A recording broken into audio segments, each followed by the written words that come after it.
कणखर बातमी, कणखर आवाज. आपण पाहत आहात सावली न्यूज चॅनल. कार्यकर्त्याला कधी वाऱ्या पडायचं, प्रत्येक वेळी कार्यकर्त्याच्या पाठीशी ठामपणे राहील. आता तुम्ही जो सांगितला तिसरा पोलीस स्टेशनचा, यापुढे अशी वेळ आपल्या वसमतच्या हिंगोलीच्या कार्यकर्त्यावर, भारतीय जनता पार्टीच्या कार्यकर्त्यावर कदापि आली नाही पाहिजे. याच्यासाठी नेहमी आणि आमचे एन.डी. देशमुख आपल्या बऱ्याच जणांच्या परिचित नसतील सुद्धा.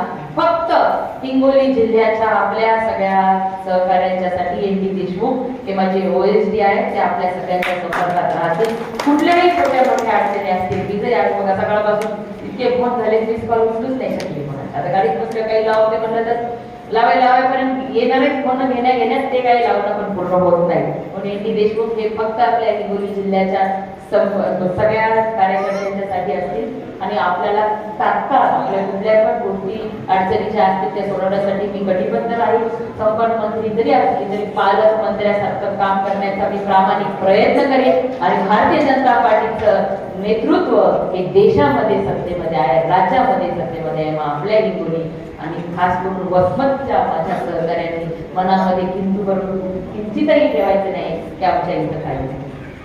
युतीतले आपले आमदार आहेत, त्यांना सुद्धा आपण व्यवस्थित पद्धतीने सांगू, पण आपण त्यांना हे विसरू द्यायचं नाही की ह्या राज्याचे मुख्यमंत्री हे आमचे भारतीय जनता पार्टीचे मुख्यमंत्री आहेत. आणि ग्राउंडला भारतीय जनता पार्टी सारखं संघटन कुठल्याच पक्षाचं आपल्या महाराष्ट्रामध्ये नाहीये. म्हणून प्रत्येकाला न्याय देण्याचा मी प्रयत्न करेन. एवढंच या ठिकाणी बोलते. आपण जो स्वागत सत्कार केला, एवढ्या वेळापासून माझी वाट बघत बसलेला त्याबद्दल मनापासून आभार मानते. आणि यापुढे आपण जो काही वेळ दिलेला त्या